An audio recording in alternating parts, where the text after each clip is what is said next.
Hey guys, welcome to watch again the networking operation in Ruff application development. In this lesson, let's develop a real case. The effect of this real case is to control an electric light of development board through the PC. In this case, we'll adopt a simple TCP protocol to achieve it. Let's first look at the usage of TCP. For TCP server, upon establishing the server, it waits for confirm whether this connection is successful. If successful, it will acquire a socket. In this socket, it will monitor the data event, and then wait for the message sent from the client. As for the client, it first connects the server. For connection, it uses an IP address, and also the port number. Upon successful connection, it sends a message to the server, and waits whether any server message arrives. Well, if any message arrives, it will print it, and then terminates this connection. In such a case, what we'll achieve is to remotely turn on the light through the PC. Here, we use the TCP protocol. However, above this transmission layer protocol, we need a user layer protocol. And this user layer protocol should, in fact, be defined by ourselves. Here, I'll guide you to customize this user layer protocol step by step. First, let's define the role.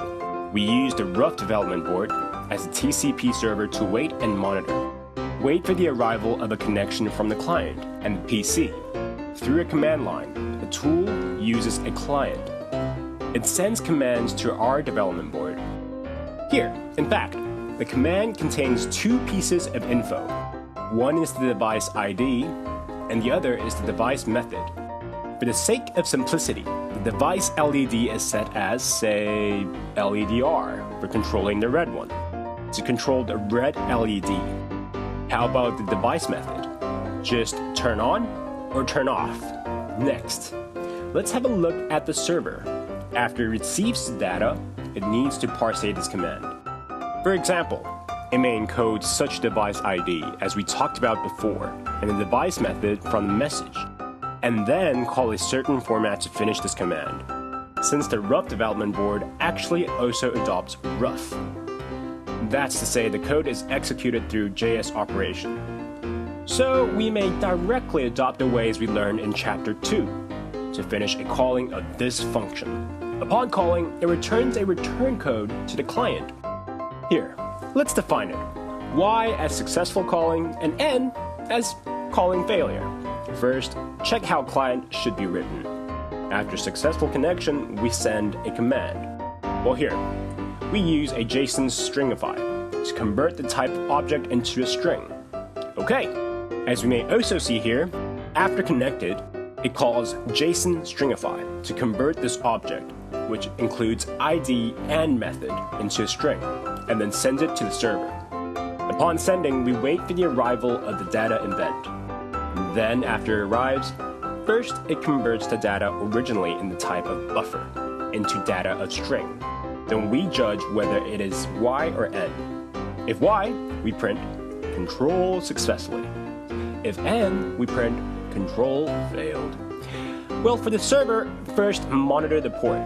Once a client originates a connection, we wait for the message sent from the client. Upon arrival of the message, we use the function JSON_parse to convert the message in the type of a buffer into the type of an object. In this object, we abstract two. One is the device ID, namely LEDR, and the other one is method, which should be turned off. Then we call the mode of device operation of Ruff, which is $, and the number sign plus device ID. Next, we call this method. And then, in this callback function, if any error occurs in this operation, we write an N in the socket. A client, if no error, just return a Y. What should be emphasized here is that, as we see, when we call the function, one is turn on, followed by the parentheses.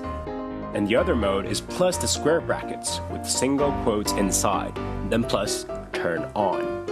Actually, for an object, a function, it's indeed a property or an attribute of it. So we can make a calling with this. As the object itself is in the type of object, I do not demonstrate it here again.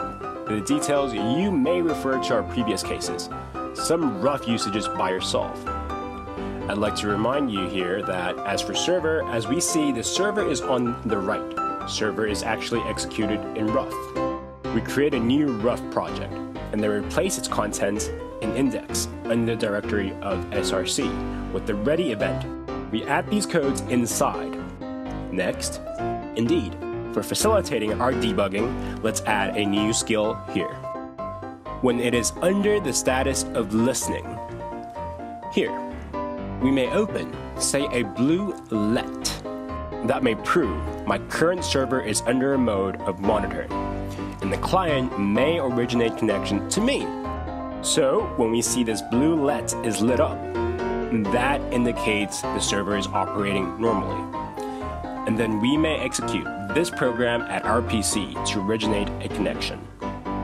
Alright, so that's all for this lesson. So please look forward to our upcoming classes on Ruff. Thank you very much. Ruff, make IoT easier.